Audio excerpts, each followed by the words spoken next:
हम दोनों बहन एक हवन गीत लेके आए हैं। अगर आपको अच्छा लगे प्लीज लाइक शेयर सब्सक्राइब कीजिएगा। धन्यवाद। अक्षत भरी कटोरिया में हो रही हवन महलिया में। अक्षत भरी कटोरिया में हो रही हवन महलिया में।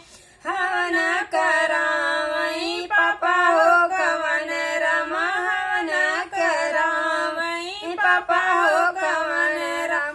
मम्मी रानी बैठई बगलिया में हो रही हवन महलिया में। अक्षत भरी कटोरिया में हो रही हवन महलिया में।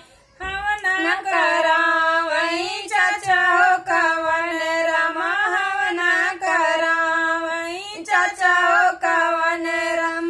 चाची रानी बैठई बगलिया में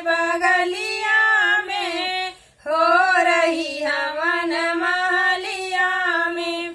अक्षत भरी कटोरिया में हो रही हवन महलिया में। हवन करावई भैया हो कवन राम, हवन करावई भैया हो कवन राम। भाभी रानी बैठई बगलिया में हो रही हवन महलिया में। अक्षत भरी